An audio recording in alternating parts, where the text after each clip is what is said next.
just so you know. Okay. Hey, Krista.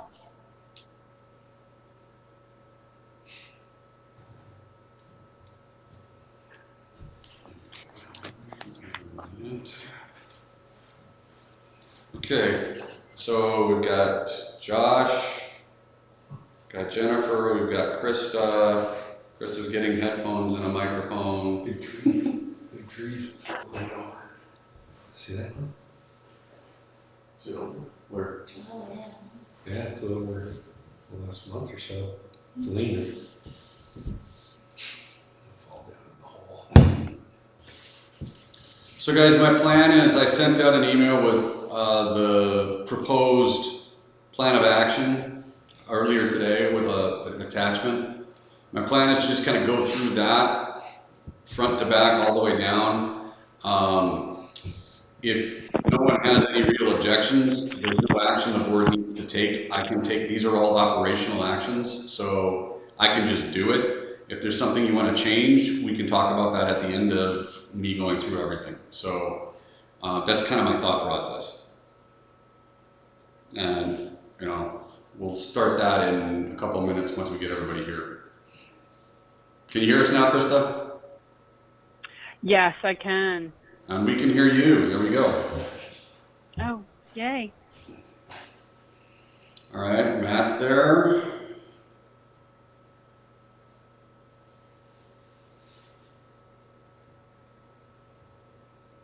And this time I'm thinking the audio is actually going to work on the live stream.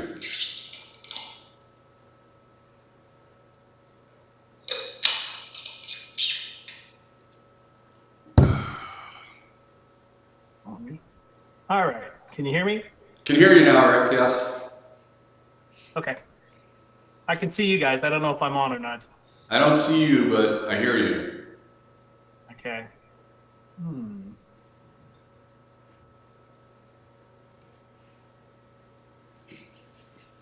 I thought your screen coming up was going to be on the live feed. I was like, oh my God.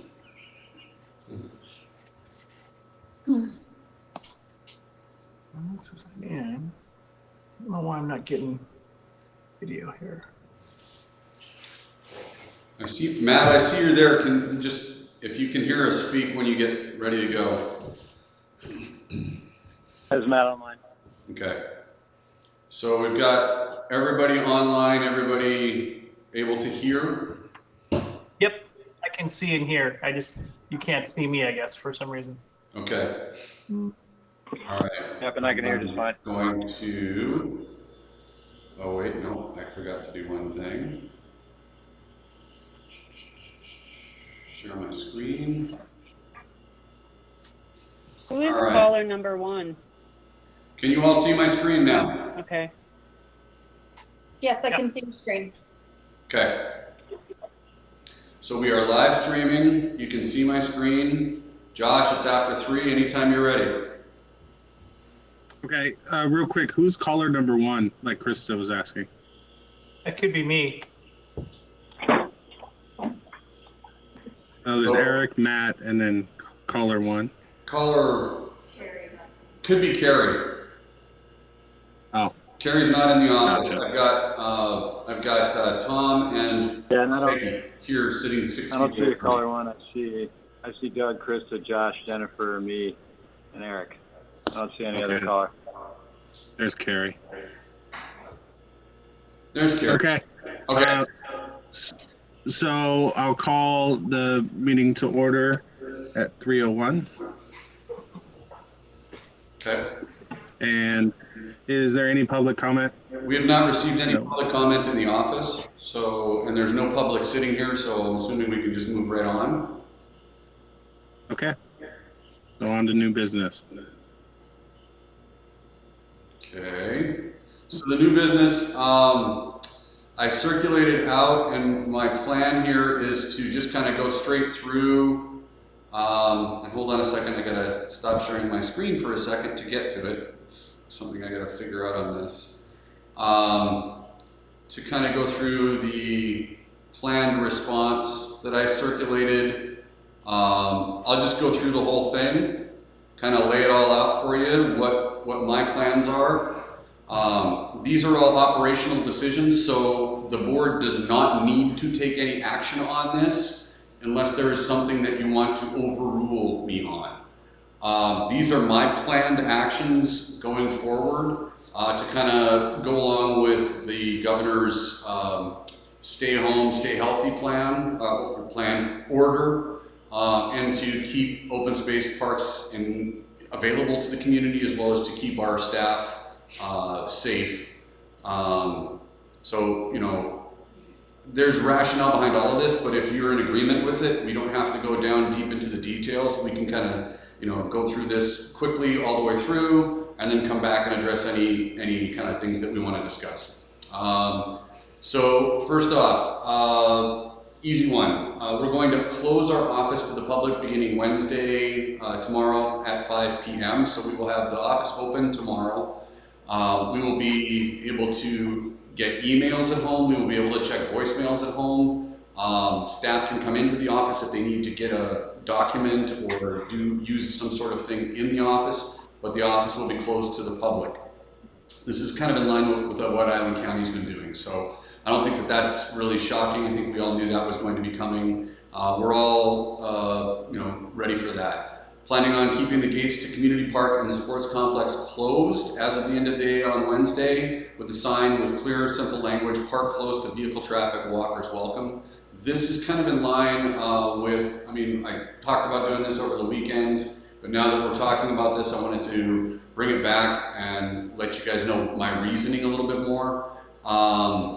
The reasoning behind this, it's a slowing of the traffic into the park. So during the winter time, we do this because we don't want the kids coming in with their vehicles and doing donuts in the parking lot and spinning out and having accidents. But when we have a snow event, we generally have people park at the school. It's never been an issue.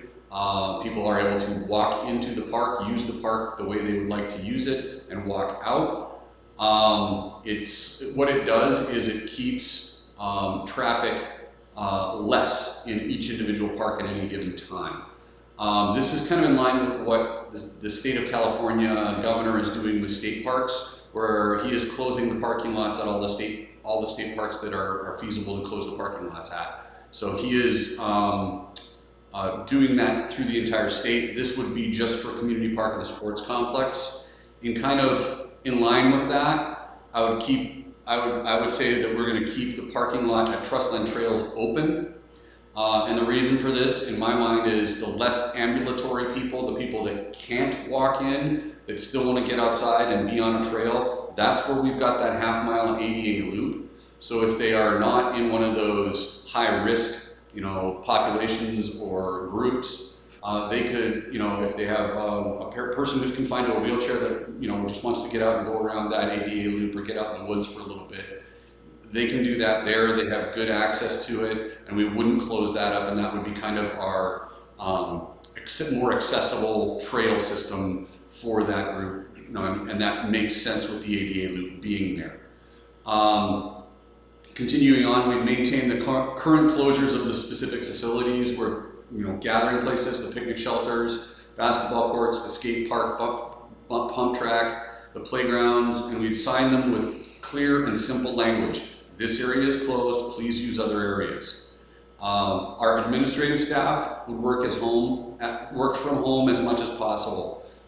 We have a hard drive with our files, our hub files on it that we have now gotten to thumb drives that, you know, Carrie and I can take. Peggy can take the hard drive. We can work from home, check email, check voicemail, answer questions, answer concerns, and deal with most things from our home and not have to come in. Our maintenance staff, who really needs to be in the park and continue to maintain the park, we would switch to kind of shift work so they're not here all together, and have them work on individual tasks, mowing, you know, some light maintenance here and there, cleanup of trees and limbs and keeping things open and clean and clear. No group work. Our plan with considering closing the bathrooms, I think at this point we would close the bathrooms and we would shut down all water fountains have not been turned on yet, but I am going to direct the staff to cover them, close them off, so that nobody's touching them, nobody's trying to get them to work, nobody's touching the buttons and working them, and we'll mark those with closed signs as well, and that's more for not just our park user safety, but our staff safety. Disinfecting those bathrooms is probably the most risk-oriented aspect of what we would have to do to keep the park, the bathroom, keeping the bathrooms open and clean would be where our staff would face the most risk of bio contamination. So closing that is something that helps keep our staff safe, as well as we are letting the community know, lets them know that, yeah, those are closed, they'll be locked, you can't get in, so plan your trip around that. At home work tasks for maintenance staff, if we're mandated by the state to close, I've got a list started of those, and it's mostly just research kind of campground rules online. Give me, get a list put together of contractors for campground work or for pools, swimming pool work. Look up different designs of amphitheaters, things that, are ongoing projects that they can help do some of that research on, spread that workload around, and get, us continuing to be ready to move forward if they can't be in here working. If the state does not mandate that they have to go home, and right now we are still able to maintain our infrastructure based on what I'm seeing, I would keep them coming into the park on shift work and not have them go home, just have them continue to maintain, so that as soon as this is over and we can open full bore again and let everybody back in and let all the restrictions go away, we have to do a quick wipe down, a quick cleanup, get everything taken care of, and we're good to go. I'm going to direct the maintenance staff not to approach any park users to correct any type of behavior. If we have anything that's emergency related or criminal, they're going to call the sheriff's department immediately. We're not going to deal with it. If it's a minor kind of thing where they're congregating, we're not going to approach them. We're going to, in our statements, we're going to direct the community to, to police themselves on this. You're responsible for your own actions. Make sure you're following these things. We're not going to come and correct you because we're not going to put ourselves in the position of getting inside your social distancing buffer and getting too close and causing anything there. We're going to pay our full-time staff throughout this process, and I've got some other ideas on that as well. We've got the idea of any employee that feels they've been exposed or gets exposed is supposed to contact appropriate health care and report back if they need to self-isolate or if they are going to be quarantined. If they are self-isolating, we're going to put them on paid administrative leave for 2 weeks or until the duration of that self-isolation is complete and they're cleared to come back to work. The sick time is if they do actually contract the virus, they would then be able to use their sick time for that. So we would direct them to use the sick time at that point. And then the payment throughout that process, I want to keep our staff together. We have a great staff. They're very hardworking, including our maintenance guys, including all of our staff here, Peggy and Tom and myself and Carrie and Austin, Jason, even our part-timers that come in and open and close the park, they do a great job. I want to do everything we can to keep them employed. However, the part-timers, I don't think we can, continue to pay them, if we're sending them home. The full-timers, if they're going on administrative leave, I want to keep paying them.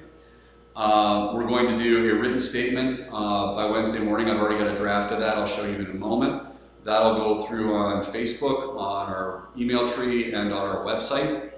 And then I'll do a video statement on the YouTube channel that we're streaming on right now. And I'll do a video statement that basically is the same exact thing as the written statement. Share that on Facebook and share that on Twitter so that we get this information out as soon as possible, put the signage up as soon as possible, and we implement this as quickly, with the timeline suggested. So the park would remain as it is through today, the rest of today and tomorrow, and at the end of the day tomorrow, we would implement all these changes, closing the office, closing everything.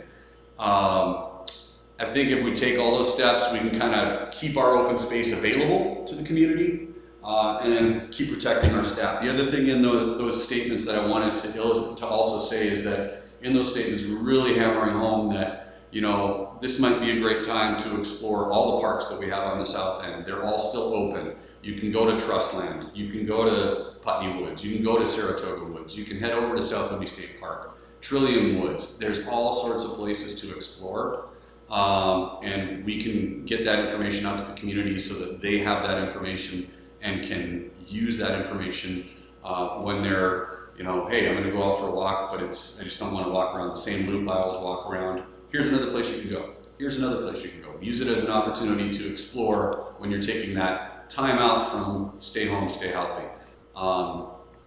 That's my current plan, and I'm happy to, we can, you know, if people have ideas that they want to look at and kind of go through, we can go through from there and see what anybody has to say. So any thoughts on that?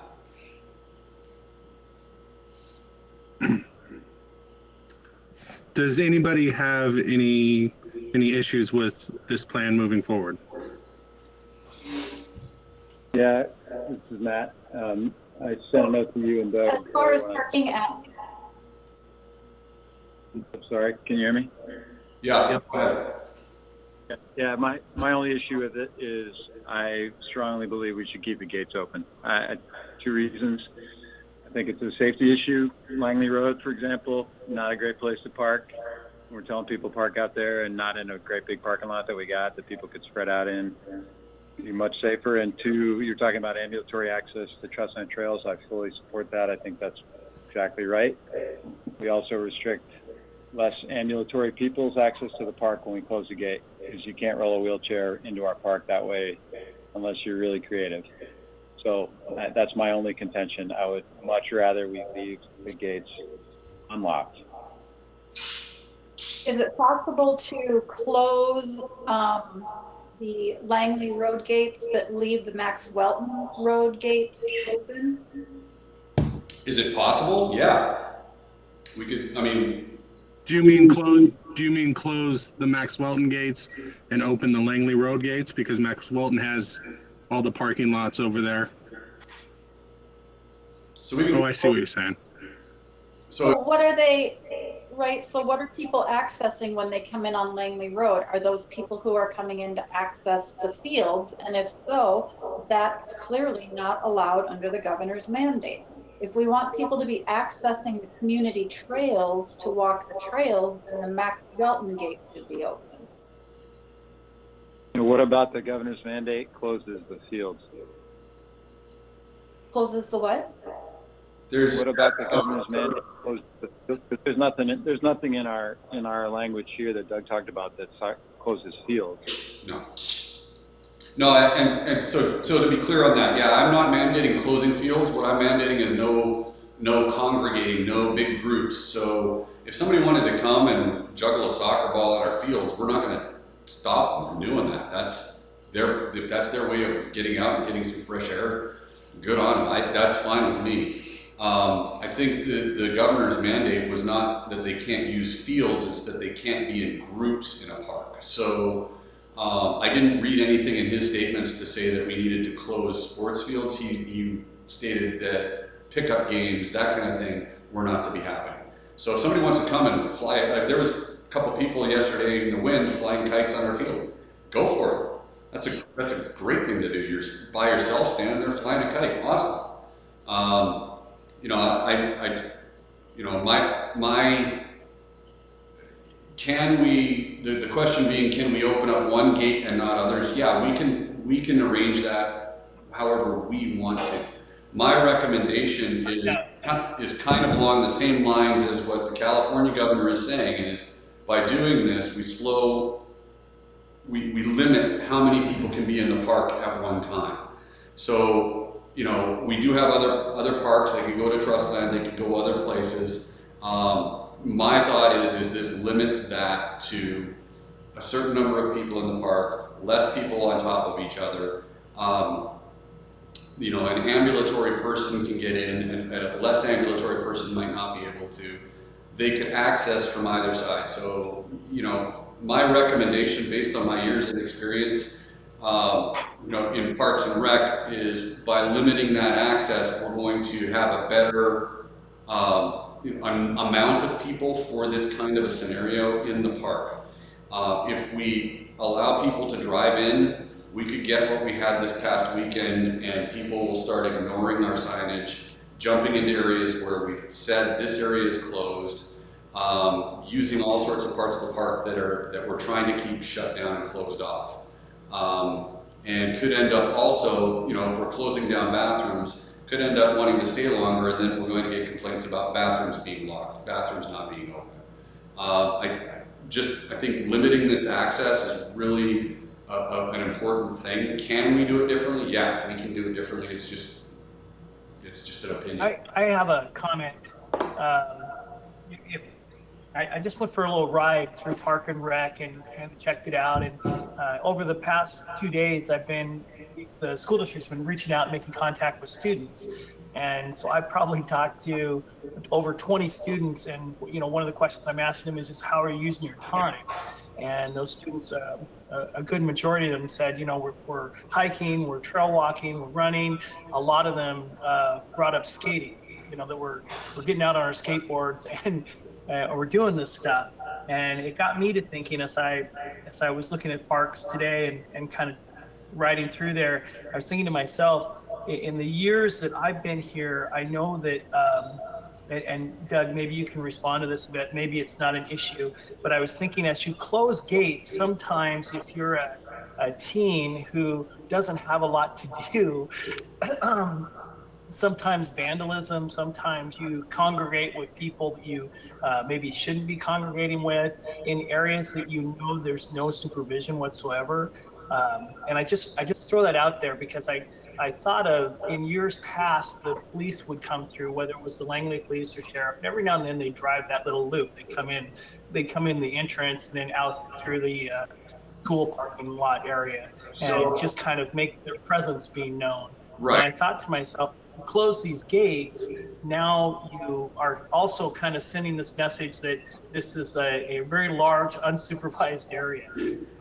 So for what it's worth, that's where I kind of started thinking about it. Are we?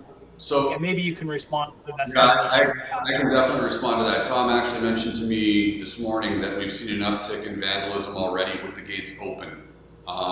Generally, what happens is as the kids get out of school, we see an uptick in vandalism, in kind of those negative behaviors in the park, the specifically vandalism, writing on things. They're hanging out in the park and getting into trouble. Opening and closing the gates, I don't think would have any, you know, I don't think it would have a huge impact on that. It's, you know, I don't think that's going to change that one way or the other. If somebody's going to be hanging out in the park and doing that kind of thing, it's more a matter of lack of, you know, parental supervision. We generally reach out to the sheriff's department and ask them, and on my list of tasks to do is to call the sheriff's department and see if we can get them to come through. They have a key and they can get in. They have access to get in through our gate. They can get in, no problem. And we can certainly have them be able to drive through, unlock the gate, drive in, and lock it after them. And you know, it's a headache for our staff too, because if we have to run out somewhere and the gates are closed, you know, we have to unlock it, we have to relock it. So it's not something that we take lightly when we do this. The negative behaviors are more a function of season and getting out of school and not having that structure than they are of lack of police presence or the gates being open or closed.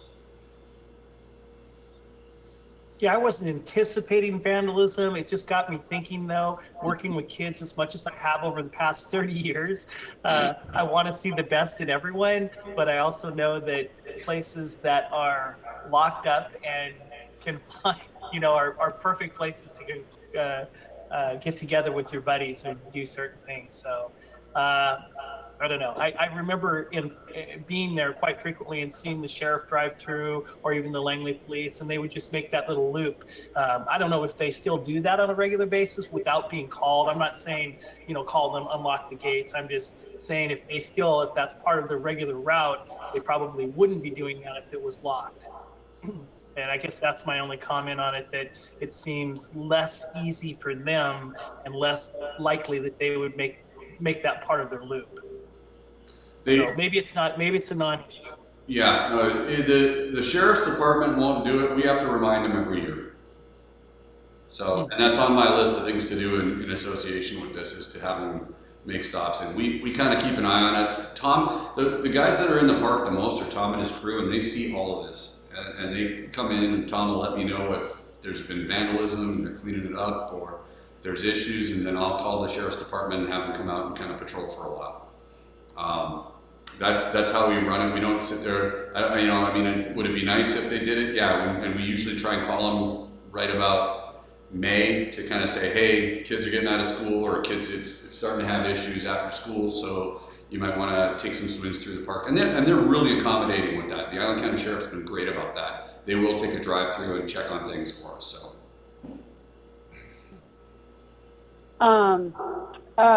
Question about that. So I know Saturday there were a lot of people in the park.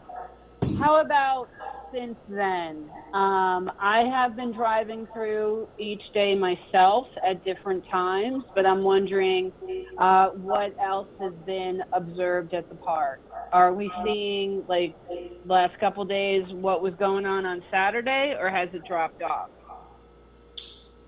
Tom can answer that. So I can just tell you, I was there. I was there this morning from about 9:45 till about 10:45, doing the full loop of the park twice, including the Langley Road side and the trails on the Max Walton Road side.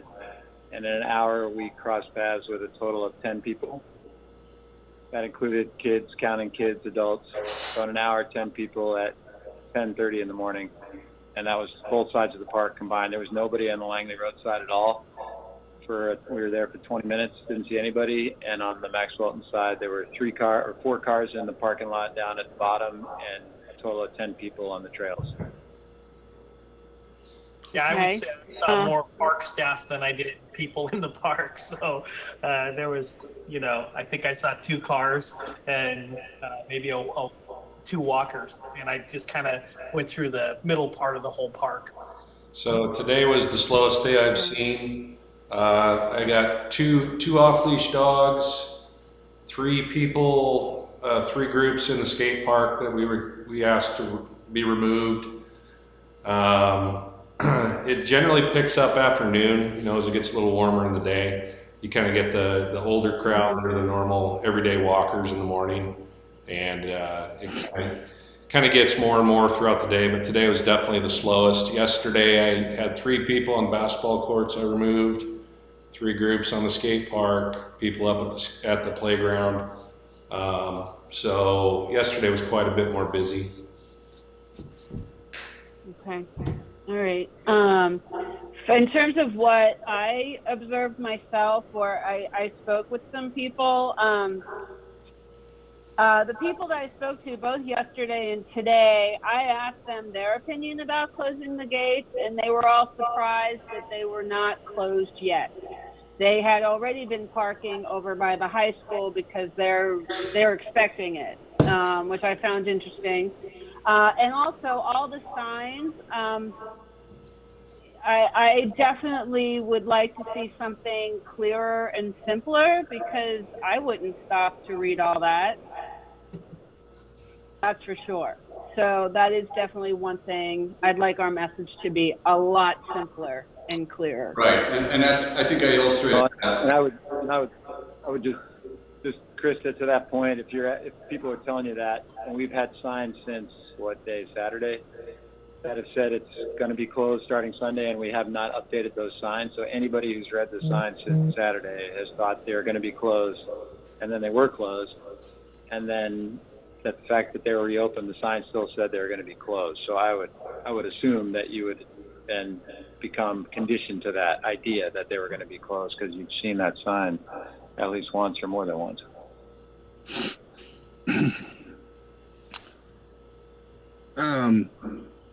I guess my position on it is I think that what the path that the staff has decided to go, I think that's the right path to go.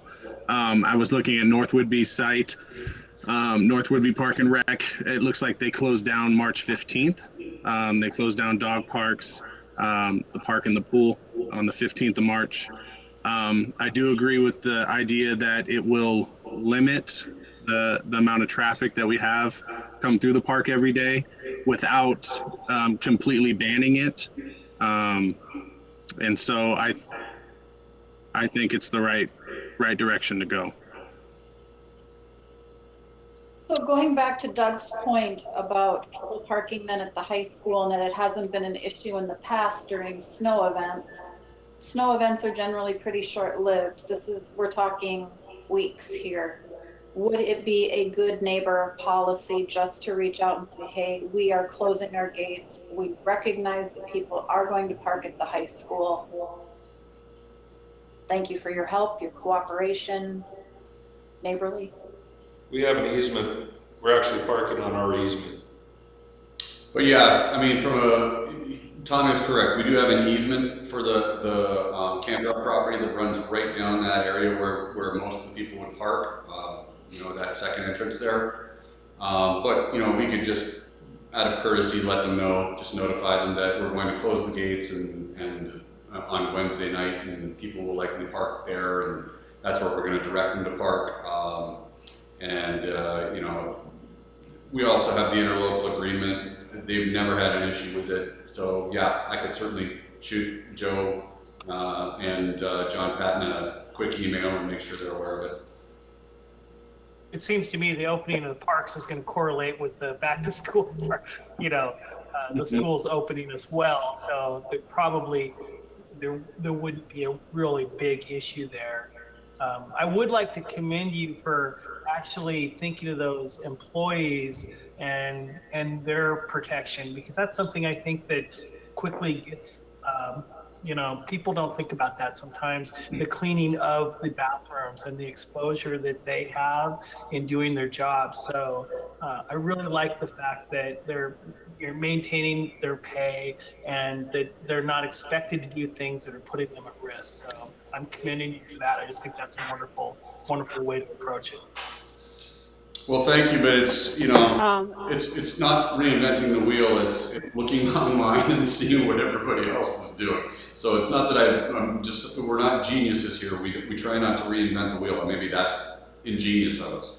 I think there's a lot of people cleaning and doing activities like that, and they're not given the protection. So it's one of those areas where if you're not doing it, you don't care. But if somebody else is doing it for you, sometimes we just we're not thankful of that and appreciative. So that's why I bring that up. That I'm just glad it's part of the protocol. Thanks, Eric. I appreciate that. Again, I still think. I mean, I heard what you were talking about with wanting to, use this as a means to restrict traffic into the park, and to me, I think that it still is the wrong approach to take, my personal opinion, and I don't think it aligns well with the governor's direction. The governor's direction was get outside, and actually, Matt, the governor's direction was stay home, stay safe, stay healthy, and he knows you're going to go outside and get outside for a walk, get outside for individual activity. It wasn't right. It was stay home. So he said get outside in a way that you can and respect the other transmission guidelines that we've given, which is that physical distancing, hand washing, not touching hands and face, not congregating in anything other than small groups, right? So can you do that? And that's what I read as the governor's intent. And you look at all the spectrum of places you can go do that, and you're right, there are other places, right? You've outlined a couple of those, but we are, I would say, if not the number one place to go do that in a way that's safe and that allows you to maintain all of those other and adhere to all of those other guidelines, the best place you can do that is in our park, right? And to me. And so to me, I think the last thing we should do is try to restrict access to that. This is maybe the only outlet for some people. And that's one of our, that's in our mission statement, that's in our goals and objectives, that's in everything we talk about and do. I'm not saying contravene those other things. I'm saying you behave in the way that we are expected to behave during this crisis. We have a venue that allows people to do that and adhere to those guidelines easily. You spread out on a soccer field with 4 people doing 4 different things and no one's within 100 yards of each other. And so to me, I think that, like I said, and if you would go more subtly, to me, it sends the wrong message to the community. The time that they need us, we lock the door. And that part, to me, I don't like that as a citizen. I don't like that as a representative of the Parks Department. So I got one more thing from our end. Shutting the gates also shuts off the traffic, which brings in the illegal dumping and people sneezing, blowing their nose, throwing that in the garbage. It cuts off us having to deal with all of those potential biohazard things that that traffic brings in. We have illegal dumping daily, if not 2 to 3 times a day, where someone brings in their home trash. If we have gates open, I see that even probably increasing. People not utilizing going to the dump, things like that. We're kind of the dump at times. So by shutting off car vehicle access, that's going to allow us to not have to check the garbage 4 or 5 times a day and empty that. So just another safety thing to keep us away from that type of material. So, go ahead.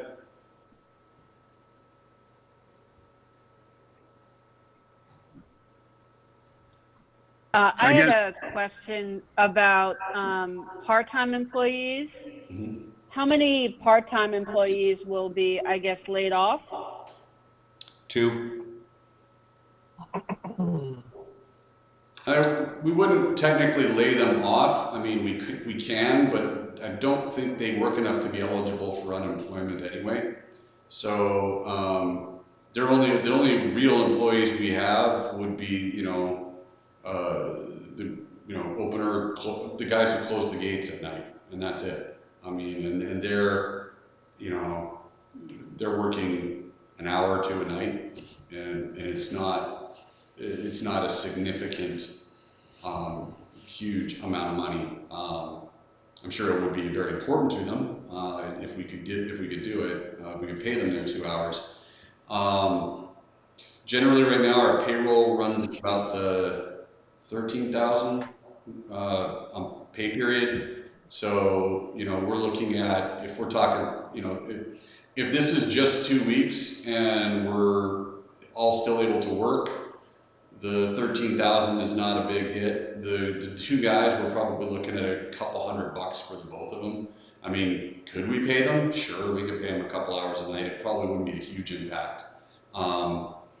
Just to kind of keep them going and keep them through this. If that's a make or break for them, I'm happy to do it. I'd love to keep them on.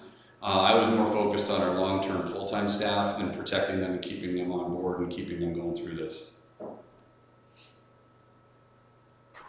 The other employees that we have are our basketball referees for the most part.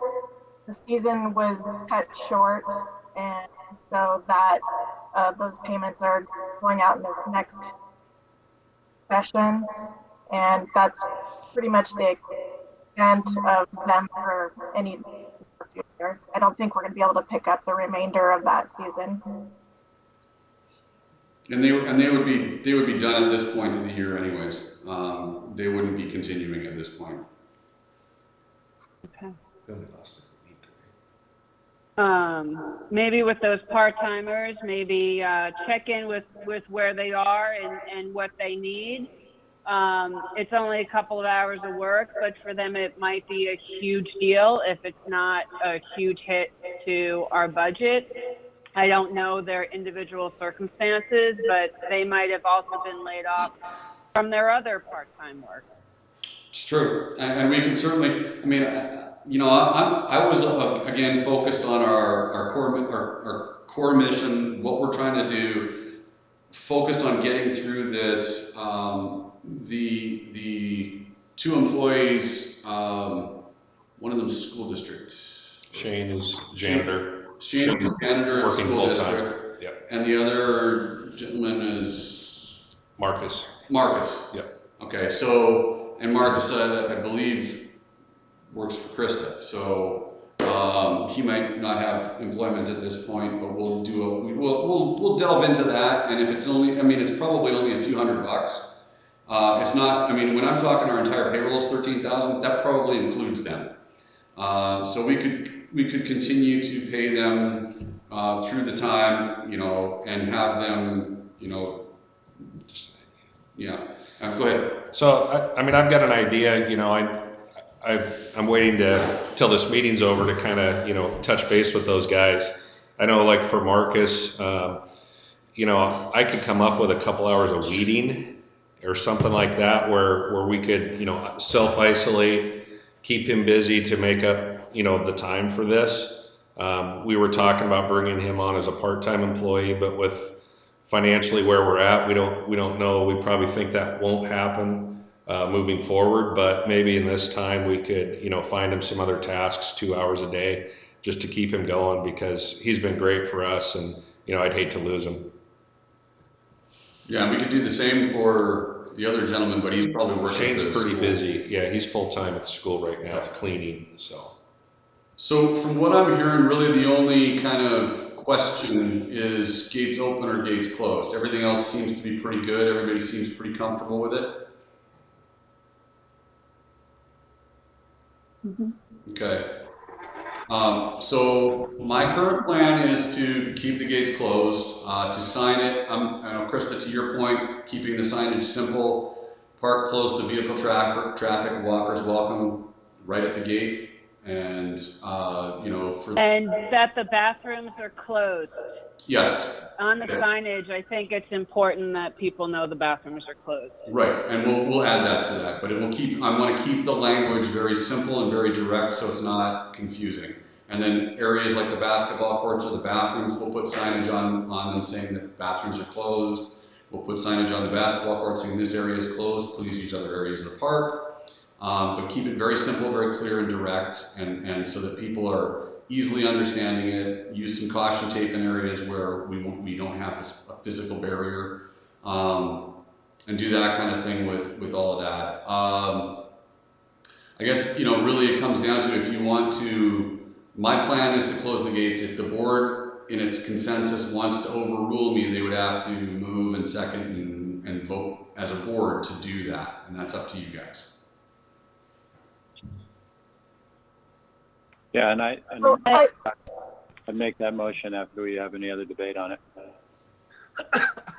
I just wanted to ask Tom, is there going to be a problem with people not having access to the restrooms and making do? Going in the woods, making do. I don't believe so. Generally, the people that come here and walk, they're not here for that long. I'd say 15 to 20 minutes, on average. I don't see that as a problem, because most of our trails aren't anywhere near a bathroom.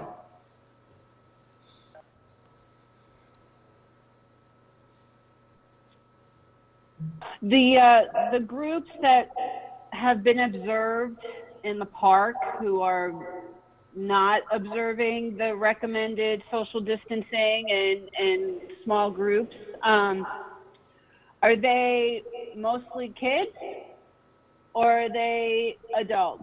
I'd say it's elderly people that should be home sheltering in place.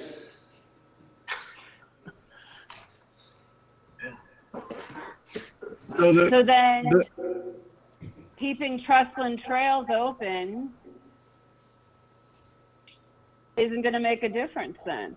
If that's the user group, like I was trying to figure out, all right, is it the user group who's driving in? Or is it the user group that's bicycling and skateboarding in? But if it's seniors who are choosing not to socially, distance themselves, then they're just going to drive over to Trestlin Trail and get real close over there, right? So then why would we keep those gates open? Those gates, in my mind, are for those people who, the reason I keep those open is they're there for those people who are less ambulatory and can't walk through. I mean, that's my only, otherwise I'd close them too. But to me, you want to have an access, you want to have an accessible space for someone who is in a wheelchair, less ambulatory, not able to do those things, to get the opportunity to get out there in those woods. And that to me is the ideal location for that, specifically with that ADA loop there. They can get in there, they can get out on that trail, they can get out in the woods, and even just sit there and listen to the breeze going through the trees. That's a huge, huge thing for, I know every time I've been over there and been walking through those woods, it's just such a release and a relief, and it's extremely important to get out there.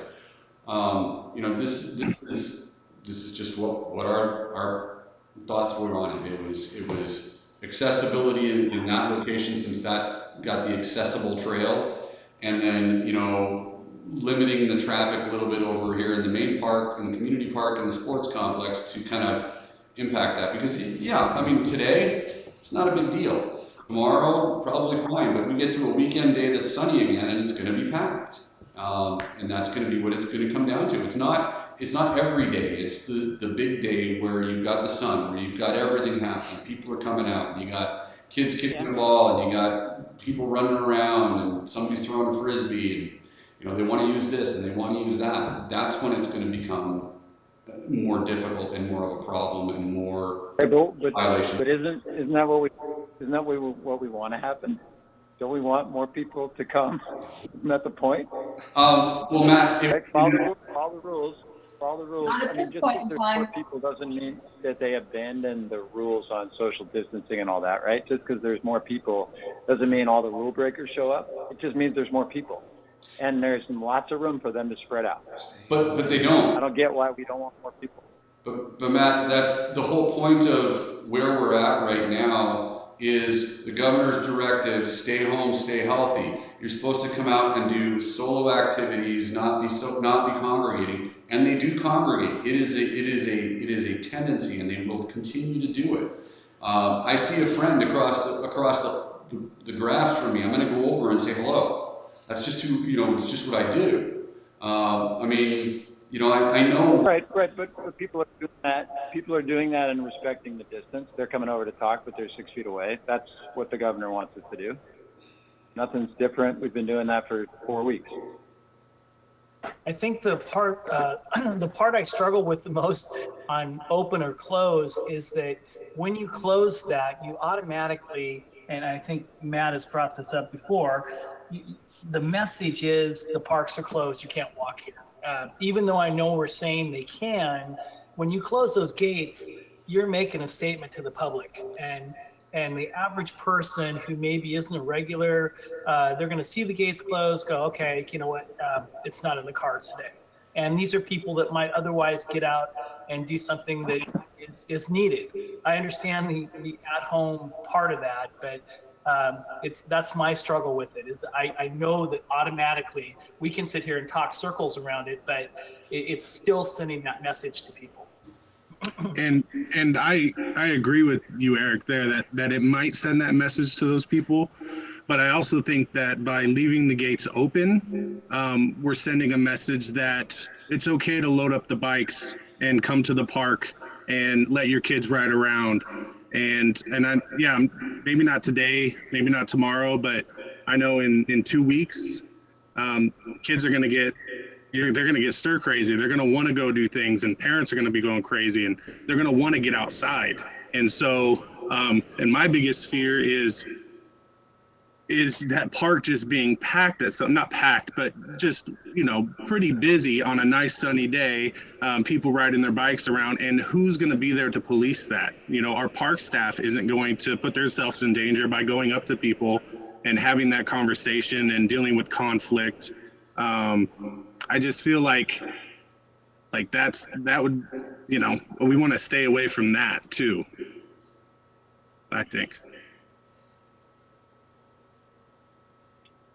Yeah, as somebody who deals with outdoor recreation and what people want to do and the weather constantly, as the weather gets better, people are going to want to go out more.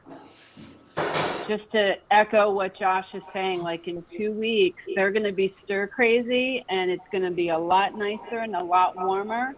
And yeah, they are going to want to pack up the family and go out. But you multiply that by 20 families, then you start to get more and more people there. Matt, I completely agree with you in terms of what the mission and what the parks are to this community. Absolutely. But it's a really difficult situation that as a society we haven't been in before, or as a Parks and Recreation District we have not been in before. So I'm very torn. These are extraordinary circumstances, and these are all extraordinary measures. This is not, if I didn't want people in the park on a regular day, I wouldn't be in this role. I wouldn't be in this industry. This is not what I want. This is what I'm doing to react to this situation and what I feel is the right course. You guys can make a decision and overrule me. That's up to you. That's your board decision. So that is in your hands, and you can go ahead and do that, and I will abide by it. That's my role. Yeah, and the thing I sent, and I don't know if anybody had a chance to read it. I didn't find it till yesterday, so I apologize for sending it late. But we lean on our national organization quite a bit. Sometimes the staff does, the NRPA, National Recreation and Park Association, and that thing I sent out, that's the governing body for parks nationwide. Sure, Edmonds is doing something, Everett's doing something, California's doing something, but this is the overarching national advocacy body for Parks and Rec. And their fundamental statement is that they believe parks, trails, and open space continue to be used in a safe manner that allows people to enjoy the mental and physical health benefits these spaces provide. Right? And this is a statement supporting keeping parks and rec open during this period while maintaining social distancing and all the other things. It acknowledges all those other things, and so the body that we rely on for support, guidance, references, all that kind of stuff, and who was the overarching entity that provides coverage for parks and rec districts all over the country, is telling us try to keep it open. So yeah, and I read those. I read those last night. And then I started clicking on the links below that they had alerts on all the different national parks and stuff. And I think it was 8 of the 10 links that I went to on the different national parks were closing the parking lots. We're closing the restrooms. We're pretty much closing everything down, but being open to walk-ins. And so, yeah, I read that first, their mission statement and everything. But then as I went through to all the national parks, and I went to, I think 10 of them, 8 out of the 10, we're doing exactly what the statement that our staff has written up and kind of following those guidelines. Yeah, and I did the same thing, and I tried to poke around at, large parks, districts, urban park districts, rural park districts. I found quite a few that aren't doing anything. They're still wide open because they're in Eastern Washington, or they're, somewhere in a, much less densely populated area. There are urban parks that were completely closed. And then there were others, a lot of them had done similar things to what we've talked about, things like shutting off programs. That seemed almost universal. Programs were shut down, bathrooms shut down, picnic areas shut down, parks offices shut down. But the thing that I saw consistently was the parks themselves remained open. And, you know, again, to me, as much symbolic as anything else. Do we close the front door to our park? Do we close it to the public, or do we open it to the public? And that's just the part I really struggle with, closing the door in this kind of a time. I think if we were saying no access to the park at all, I think that would be pretty brutal. You know, things would have to get worse, I think. But I think still having the opportunity to walk in and fly a kite, kick a soccer ball, you know, go for a walk, go for a run. I think still having that opportunity for the community to do that once they stop at the gates and read the signs and read the rules, I don't think it's that big a disservice to the community. We just got to get people to stop and think. And if the gates are open, they're not going to stop and think. It's, you know, it's business and playtime as usual. And that's not what this is. But why do you, about the charter, Matt, I hear what you say about the charter. I don't think that when that charter was written that anyone could have imagined that we would be at this point in time in our lives. Sure, but why do you believe that like you seem to imply that was a bad thing, that they would come to play in the park? Supposed to stay at home. Like you said, it's their playtime, they're going to group around, they're not going to follow the rules. I would say let's trust them to follow the rules. There's always going to be people who don't. There's people who dump stuff in the park every day, whether they're open, we're monitoring, there's cops in there or not. Right? We're not going to condition, we're not going to be able to filter out every bad behavior, good times or bad times. Shouldn't we trust that they're going to follow the rules? I think the implications of people not following the rules and infecting each other and that spreading on the south end, I think the implications of that are far worse than telling people, I'm sorry, you have to walk in to the park to use it. Well, sure, but the governor said, with all of this guidance and the lockdown, stay home, stay healthy, go outside and follow the rules. You're not going to infect anybody. You go outside and follow the rules. That's what the governor said he wants us to do.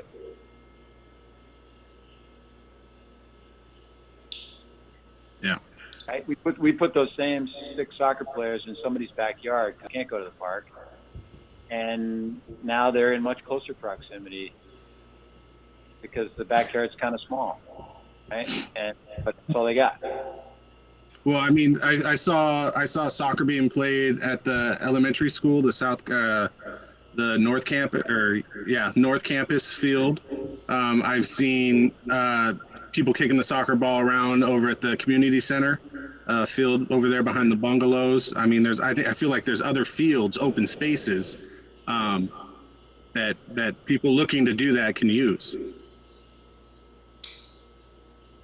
So can I suggest, I think we've kind of talked all around, and can I suggest if there's a motion to be made, that it be made? Yes, please. Just want to make sure anybody else has any chance for any other input, suggestions, thoughts. And if no one else does, I'll make a motion that we adopt the rules as Doug has stated, with the change to keep the park gates open, not just at Trustland Trails, but at the other park gates. All in favor? We need a second first. Oh, sorry. Can somebody second that motion?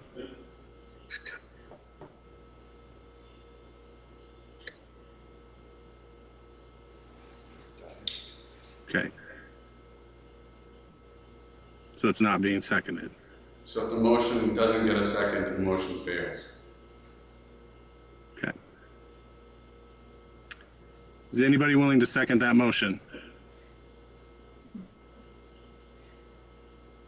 Okay.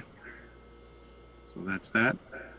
Okay, well. Is there any other discussion, comments?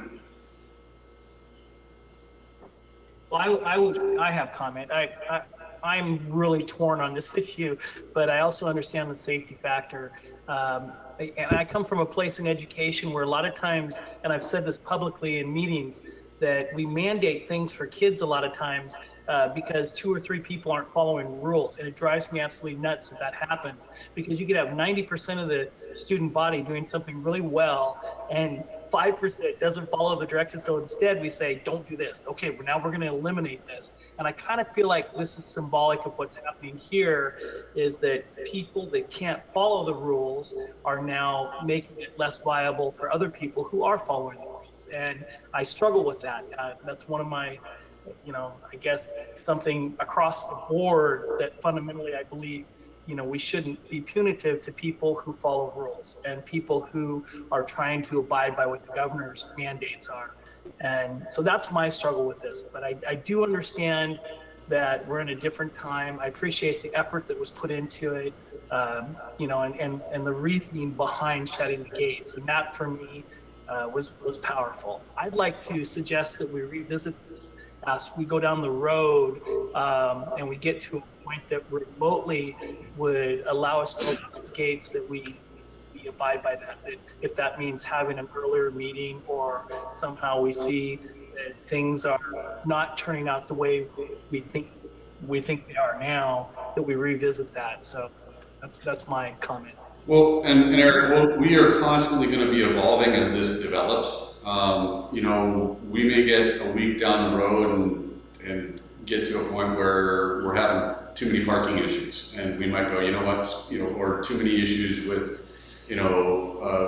other problems associated that we didn't foresee. We're going to constantly be evaluating this, and Tom, myself, our staff is going to be watching to make sure that it's having the desired impact and effect that we want, and still allowing people to get into the park and walk and enjoy the nature and be out there.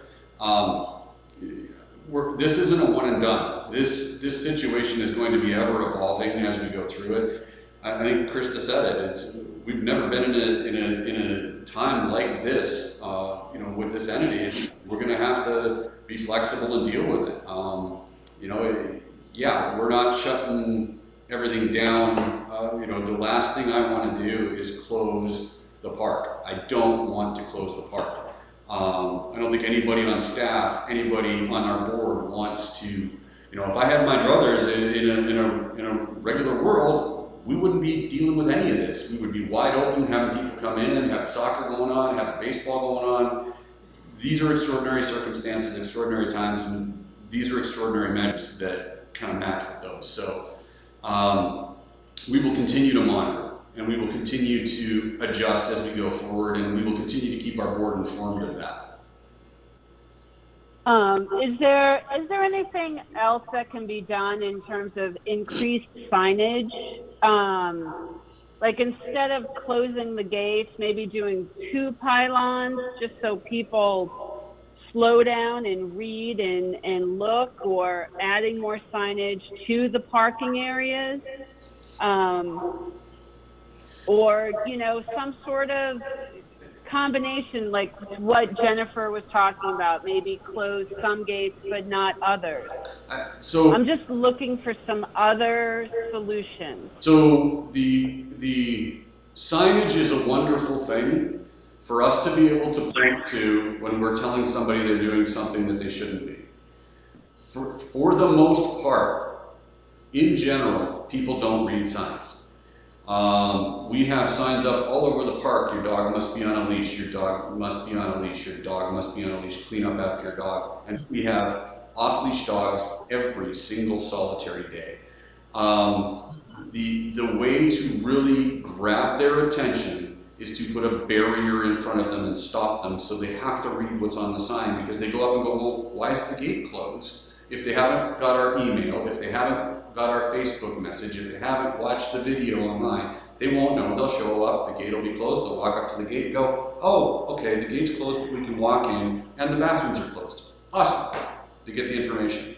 In general, if if we put 2 signs up, people just drive by them. It's you know, there are good people out there, and Eric makes an excellent point. You know, I saw a Facebook post the other day. I feel like I'm in kindergarten, and all my fun's getting ruined by the guys that, you know, I can't go out of recess because everybody that's screwing up is screwing it up for me. That is kind of what's happening here, but this is a bigger scale and a bigger problem than just not getting recess. So. Yeah, I know it's tough. I know it's a tough decision to make. I think this is the right way to go. Otherwise, I wouldn't suggest it.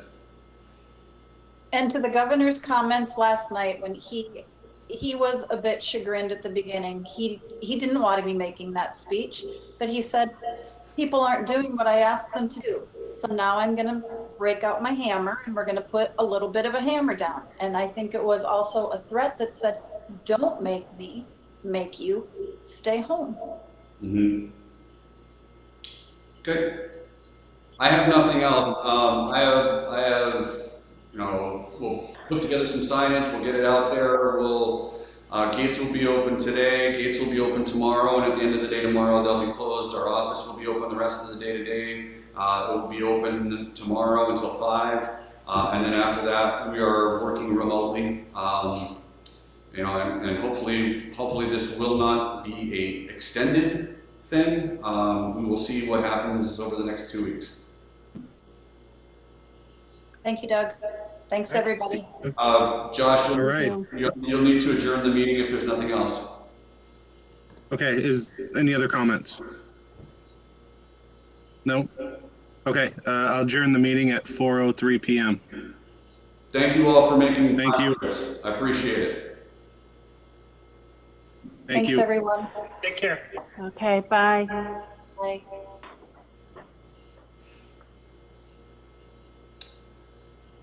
10 cases of carriage now.